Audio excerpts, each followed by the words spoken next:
He was a serial killer who bragged about killing people, and he professed and confessed to be a demon. He was that, bruh. If he wanted you out of there, he'll go do it himself on feet by himself. Von gave me a lot of passes. He could have killed me a couple times. I was happy as hell when I found out Von was dead. I cooked for the whole day. I was relieved for the community, man, because he was over there torturing them guys, man. I ain't gonna lie to you, man. Something was wrong with him. That's not human, man. You're not regular, man. He was the devil, man. How are you rich and you're robbing people? You robbing producers. You robbing rappers. You got money. So from what I hear, that documentary proves everything to be true. He is a serial killer, and he was a demon in human form. Why do you think Durk had shooters around him to the point of actually doing stuff like this, which ultimately dragged him down? He want that image. I'm gonna go back to Von though, Vlad, because I gotta talk. Durk was scared of Von and the rest of them. They knew what Von was into. They knew what type of animal he was before he got out of jail. Like, they know, like, this dude is a killing. You know, and they wanted to be around him. Von got the streets. Durk ain't got the streets. Von got the streets. Sergeant Williamson, October 16, 1733. This is your third time recording, Miss Williams. State your name and ID number. King Von. What's your ID number? 2014, 0608, 061. They know you be threatening people. Tell me what happened on 3B. You came and got me out my CEO. That's it? You made me pack my stuff. And you punched me when I was walking out.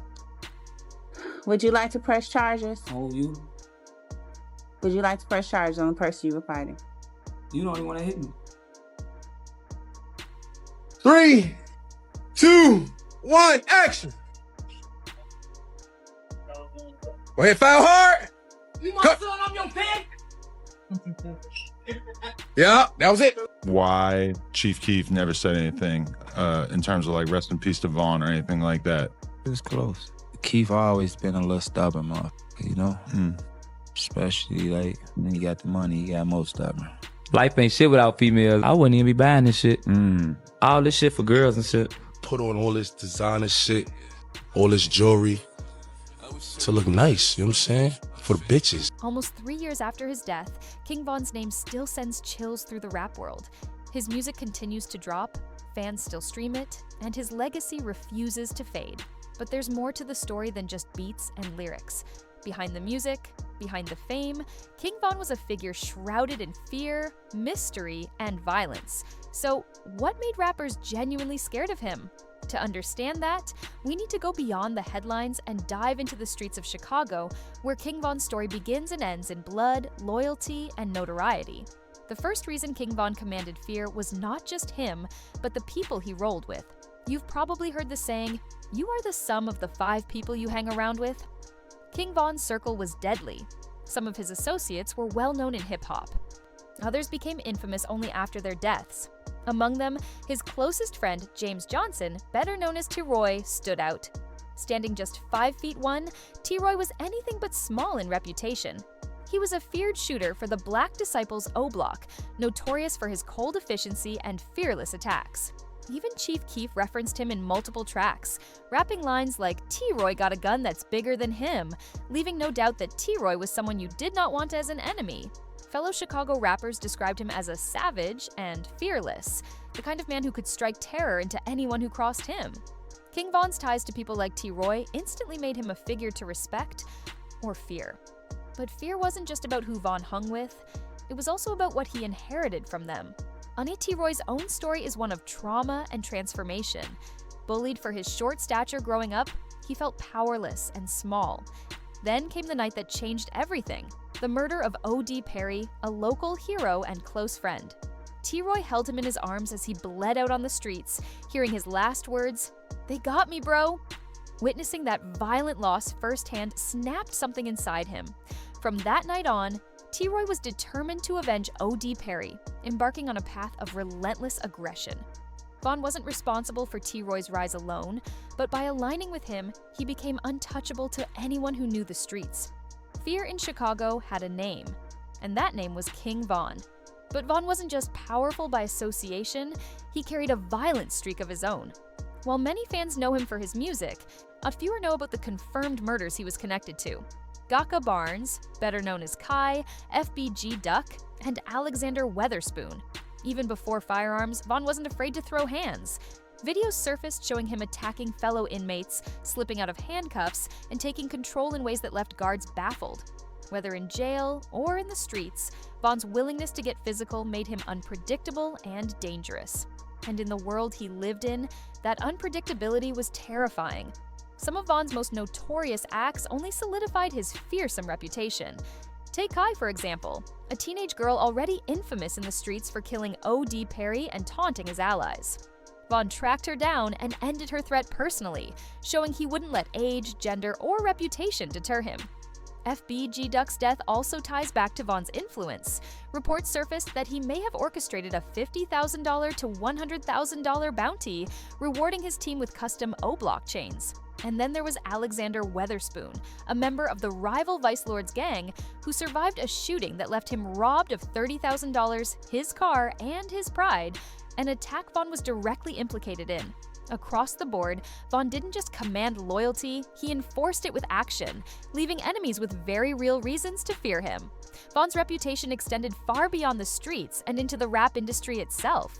Fellow artists knew that crossing him could have consequences. Lil Durk, a close ally, even sent subtle warnings through social media to others like FBG Cash, hinting at the consequences of disrespect. Vaughn's affiliation with O-Block only amplified his power. The gang was loyal to him, acted as his security, and went out of their way to protect him. With O-Block behind him, Vaughn wasn't just another rapper, he was untouchable. The message was clear: mess with him, and you mess with all of them. Yet Vaughn's fear factor didn't stop at guns, alliances, or the reputation of his crew. What truly set him apart was how hands-on he was. He was physical, fearless, and unapologetically aggressive in confrontations. Videos and eyewitness accounts show him confronting rivals with unmatched confidence, even attacking other rappers like Quando Rondo in moments that were caught on camera. These weren't distant threats or rumors. Vaughn made his presence felt in real time. And it wasn't just street confrontations, even behind bars, and he displayed a level of fearlessness few could match. Footage exists of him slipping out of handcuffs to attack a fellow inmate, a move that left guards bewildered. Normally, handcuffs are an absolute safeguard in jail, but Vaughn seemed almost untouchable. That kind of unpredictability made him a dangerous figure, because you never knew what he might do next, or when he would strike. In his world, hesitation was fatal, and Vaughn never hesitated. Vaughn didn't wait for conflict to come to him. He sought it when he believed it was necessary.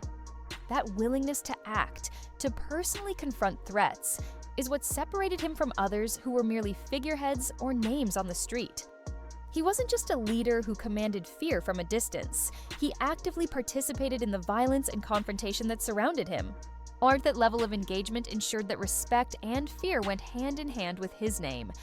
Enemies learned quickly that crossing him wasn't just risky, it was dangerous. Friends understood the protection he offered was real, but enemies knew the cost of defiance could be deadly. His presence alone carried weight, and that weight was reinforced by his actions. Of course, a life built on aggression and street reputation carries inevitable consequences. King Von's own life ended violently in Atlanta during a nightclub altercation that escalated in seconds. Even in his final moments, his fearlessness was evident. He engaged directly in conflict and paid the ultimate price. Yet Von's death did not erase his influence. His crew and O-Block continued to dominate Chicago's streets and shape the rap scene. The loyalty and fear he cultivated didn't vanish with him. It lingered, becoming part of the narrative of Chicago's street and rap culture. Fellow rappers publicly mourned his death, a mix of sorrow, respect, and admiration, proving just how complicated his legacy was. Even those who had never crossed him recognized the power he wielded. Von's life serves as a stark reminder that in certain worlds, influence is inseparable from danger, and loyalty often comes with a price. So why were rappers afraid of King Von? Because he was more than just a musician. He was a product of his environment, forged by the streets of Chicago, surrounded by dangerous allies, and hardened by personal and gang-related violence. He carried out his actions with precision, fearlessness, and a commitment to enforcing respect. His fear factor wasn't built on hype or stories alone. It was earned through tangible deeds, a relentless presence, and an unflinching willingness to face danger head-on. Years after his death, Vaughn's story continues to resonate, a haunting example of how fear, respect, and power intertwine. In Chicago, in the rap industry, and on the streets, King Von left a mark that will not be forgotten. Love him or fear him, his life was a testament to how a single name can command attention, loyalty, and even fear, proving that sometimes reputation is more powerful than words or music alone. King Von's story is a reminder that behind every name, every song, and every headline, there's a deeper truth. A life shaped by choices, environment, and loyalty. Whether you admire him for his music, or fear him for his actions, or are simply fascinated by the complex world he navigated, there's no denying the impact he left behind. His story will continue to spark conversation, inspire music, and remind us all that respect in some worlds isn't given. It's earned, often at a high price. If you found this deep dive into King Von's life fascinating, shocking, or even just thought-provoking, make sure you hit that like button and subscribe to the channel for more stories like this. And don't forget to turn on notifications so you never miss an upload. We break down the untold stories, controversies, and truths behind the biggest names in hip-hop and street culture. Finally, I want to hear from you. What do you think made King Von so feared? Was it his loyalty, his crew, or his own actions? Drop your thoughts in the comments below. And let's get the conversation started. Thanks for watching, and I'll see you in the next one.